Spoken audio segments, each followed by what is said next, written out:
Magical giant eagle underground robot thief. शहर के एक पुराने म्यूजियम में एक हीरा रखा हुआ था। हीरा काफी पुराना और अनमोल था। उसकी रक्षा के लिए भी वैसे ही इंतजाम किए गए थे। पर एक दिन अचानक से म्यूजियम में अलार्म बजने लगता है उस हीरे की चोरी हो गई थी। सिक्योरिटी अलर्ट होकर चोर को ढूंढने लगती है। तभी ऑफिसर कहते हैं, म्यूजियम के सारे दरवाजे बंद कर दो ताकि कोई भी यहां से बाहर ना जा सके। इस तरह म्यूजियम के सारे दरवाजे बंद कर दिए जाते हैं। सबकी तलाशी ली जाती है। उसी वक्त दिनेश नाम का एक लड़का उस इमारत के छत पर जाता है। वो काफी डरा हुआ दिख रहा था।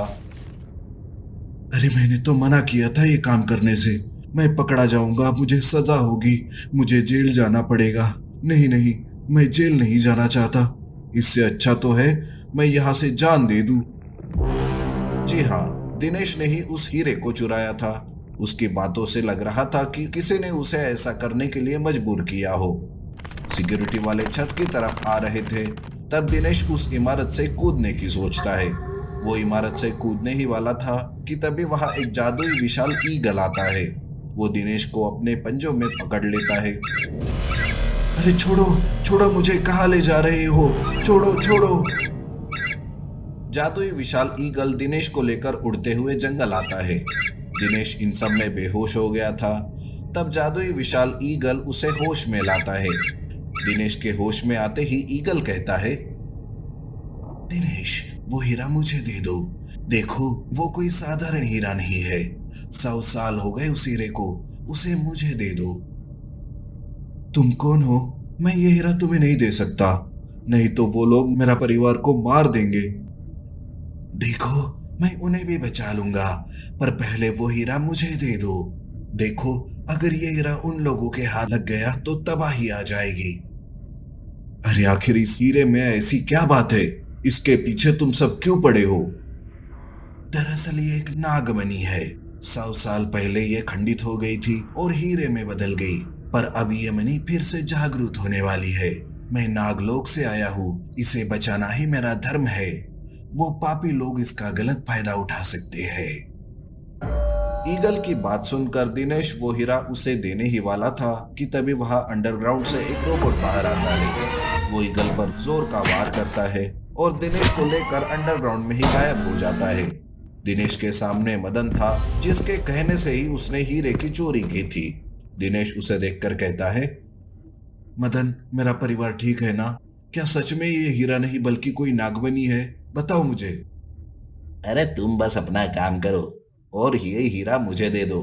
तुम्हारा परिवार भी सही है और वो सलामत घर भी पहुंच जाएगा। पर हाँ, ये बात तुम्हें किसी को भी नहीं बताना है।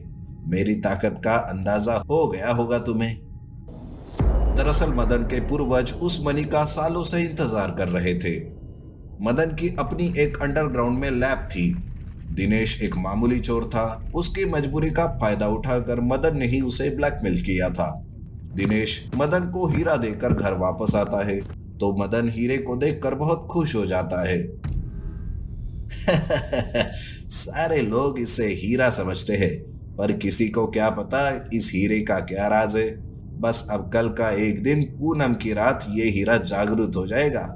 मैं इसकी शक्ति से सर्वश्रेष्ठ बन जाऊंगा। दादाजी, पिताजी, आप लोग जो नहीं कर पाए वो अब मैं करके दिखाऊंगा। उधर जादुई विशाल ईगल अपनी जादुई शक्ति से भी हीरे को ढूंढ नहीं पा रहा था। दूसरे दिन वो हीरा सच में जागृत हो जाता है। उससे जादुई रोशनी निकलने लगती है। अब हीरा हीरा नहीं बल्कि जादुई नागमणि बन गया था। मदन की खुशी का तो कोई ठिकाना नहीं था। अरे मुझे तो मेरी आंखों पर विश्वास ही नहीं हो रहा है। आखिर मेरा सपना सच हो गया। मैं सबसे पावरफुल बन गया। मदन जादुई नागमणि से रोबोट को पावरफुल बनाता है और उसे गांव में तबाही मचाने के लिए भेज देता है। जादुई विशाल ईगल रोबोट को रोकने की कोशिश करता है, पर वो नाकामयाब हो जाता है। तब वो कहता है, अब तो बस नागमणि ही ये सब रोक सकती है, लेकिन उसे आखिर कहाँ ढूंढूं? तभी रोबोट से भागते हुए उसे दिनेश दिखाई देता है। वो दिनेश को बचाकर कहता है, अरे अब तो उस हीरे का पता बता दो। देखो तुम्हारी वजह से क्या हो रहा है। दिनेश जादुई ईगल को उस अंडरग्राउंड का पता बता देता है जहां वो नागमणि रखी हुई थी। जादुई विशाल ईगल नागमणि को देखकर उसे प्रणाम करता है और उसे उठाकर रोबोट के पास आता है। ये रहा जादुई नागमणि। हे जादुई नागमणि, इस रोबोट को खत्म कर दो। तब जादुई मणि से निकलने वाली रोशनी से रोबोट जलकर खाक हो जाता है। मदन को तो सदमा लग जाता है और वो पागलों के जैसे हरकत करने लगता है। इधर जादुई विशाल ईगल नागमणि को उसकी सही जगह पर ले जाता है। Three magical robot rescues a train from monster. Sameer, Amar और अमन तीनों बड़े ही होशियार भाई थे। रोबोट बनाने में उनका हाथ कोई नहीं पकड़ सकता था। तीनों की टीम बेमिसाल थी। बड़े से बड़े कंपटीशन और डील उन्होंने बड़ी आराम से जीत ली थी। पूरी दुनिया में उन्हीं के नाम के चर्चे थे। जितनी उनकी वाहवाही होती उतने ही ज्यादा उनके दुश्मन भरे पड़े थे, जो उन तीनों की कामयाबी पर उनसे जलते थे। एक ऐसा ही दुश्मन उन्हीं का खास दोस्त रमेश था, जिसे लगता था कि उन तीनों की वजह से उसे वो सफलता और कामयाबी नहीं मिल पा रही। बहुत हो गया मेरे काम में टांग अड़ाना। अब इन तीनों को इनकी असली जगह दिखाने का वक्त आ गया है। मेरा मॉन्स्टर अब पूरी तरह से तैयार है। अब इन तीनों के रोबोट मेरे मॉन्स्टर के सामने मिनट भर भी नहीं टिक पाएंगे। उन्होंने मुझसे अपने रोबोट्स की सारी खासियत शेयर की, जो कि बहुत बड़ी गलती है। उसी को ध्यान में रखते हुए मैंने इस मॉन्स्टर को बनाया है। उनके पास एक भी रोबोट ऐसा नहीं जो मेरे मॉन्स्टर को हरा पाएगा। अब इनका वक्त खत्म और मेरा वक्त शुरू हो जाएगा। इन तीनों के घर में ही भेदी छुपा बैठा था, पर इनको उसकी कानों कान खबर नहीं थी। वो रमेश पर बहुत ज्यादा भरोसा करते थे। वो कभी उन्हें धोखा देगा यह सपने में भी उन्होंने नहीं सोचा होगा। पर रमेश ने अपने रंग दिखाना शुरू कर दिए थे। उन तीनों को और उनके सारे रोबोट को बदनाम करने के लिए उसने अपने मास्टर को एक बड़ी सी ट्रेन और उनमें बैठे लोगों को खत्म करने के लिए भेज दिया। मास्टर के शहर में दिखते ही उसकी चर्चा हर तरफ हो गई और तुरंत तीनों भाइयों से मदद की उम्मीद की गई। उन्होंने भी वक्त गवाए बिना अपने कुछ रोबोट उस मॉन्स्टर को रोकने के लिए भेज दिए, लेकिन मॉन्स्टर ने देखते ही देखते उन्हें चुटकियों में मसल कर रख दिया, जिसे देख रमेश और भी ज्यादा खुश हो गया। उसे पूरा यकीन था कि कोई भी रोबोट उसके मॉन्स्टर के सामने टिक नहीं पाएगा और ना ही वो उस ट्रेन को बचा पाएंगे। तभी तीनों भाई आपस में बातें करते हैं। अमन कहता है, ये क्या, इसने तो एक एक करके हमारे सारे रोबोट बर्बाद कर दिए। अगर ऐसा ही चलता रहा तो हमारा भारी नुकसान हो जाएगा। नुकसान की चिंता मत करो, लोगों के बारे में सोचो। अगर उस मॉन्स्टर ने ही उन लोगों को कुछ किया तो हम खुद को कभी माफ नहीं कर पाएंगे। मुझे लगता है अब हमें उन तीनों को बाहर निकालना ही पड़ेगा। यही सही मौका है उन्हें दुनिया के सामने लाने का। क्या कहते हो भाइयों? आज तक उन तीनों के बारे में हम तीनों के अलावा किसी को भी नहीं पता, रमेश को भी नहीं। लेकिन आज सारी दुनिया उन तीनों के बारे में जान जाएगी। बिना वक्त गवाए उन तीनों को वहां भेज दो। अब वही उस मॉन्स्टर को रोककर उस ट्रेन को और उसमें फंसे लोगों को बचा सकते हैं। बाकी दो भाई भी समीर की बातों से सहमत हो गए और तीनों तुरंत एक स्पेशल रूम में चले गए, जहां पर तीन अलग अलग कैबिनेट रखे हुए थे। तीनों ने अपने हाथों को और आंखों को स्कैन करके एक एक कैबिनेट खोला। कैबिनेट खुलते ही उन तीनों की आंखें चमक उठी। उन तीनों का सबसे बड़ा आविष्कार उनकी आंखों के सामने था, 3 मैजिकल रोबोट्स। अमन कहता है, इन तीनों को देखते ही मेरा सीना गर्व से चौड़ा हो जाता है। हमारे बच्चे और उस मॉन्स्टर के बाप, देखो अब ये कैसे उसे उसकी नानी याद दिलाते हैं। बातें बहुत हो गई, अब ये वक्त है एक्शन का। जल्दी करो, कई लोगों की जान खतरे में है। रमेश को इन तीनों के उन 3 मैजिकल रोबोट के बारे में बिल्कुल भी खबर नहीं थी, इसलिए वो इनकी खासियत, इनकी शक्तियों के बारे में कुछ भी नहीं जानता था, ना ही उसका मॉन्स्टर।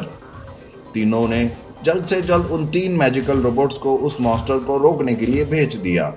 उन तीनों को वहां देखते ही रमेश हैरान हो गया। अब ये 3 कौन है? इनके बारे में तो मुझे कुछ भी नहीं पता। इन तीनों भाइयों ने मुझे अंधेरे में रखा, मेरे साथ धोखा हुआ है। पता नहीं अब ये 3 मेरे मॉन्स्टर के सामने टिकेंगे या पहले रोबोट की तरह ही निपट जाएंगे। इस बार मेरी हार नहीं हो सकती, मुझे इन तीनों से बात करनी होगी। रमेश तुरंत तीनों भाइयों के पास चला जाता है ताकि वो उन तीन मैजिकल रोबोट के बारे में ज्यादा से ज्यादा जानकारी हासिल कर उसे उन्हीं के खिलाफ इस्तेमाल कर सके। लेकिन इस बार तीनों भाई उसे कुछ भी नहीं बताते, वो बस उसे सब रोकने के लिए कहते हैं। अरे हम तो यही है, इन तीनों के बारे में जरूर बताएंगे, बस एक बार ये मसला खत्म हो जाए। हाँ, इन सब बातों का ये सही वक्त नहीं है, अभी हमें उस मॉन्स्टर पर फोकस करना है रमेश। हाँ हाँ, लेकिन कुछ तो बताओ इनके बारे में। अरे कहा ना अभी नहीं, इतनी भी क्या जल्दी है रमेश तुझे। रमेश मन ही मन जलता रहा, लेकिन हाथ पर हाथ धरे बैठे रहने के अलावा उसके पास कोई चारा नहीं था।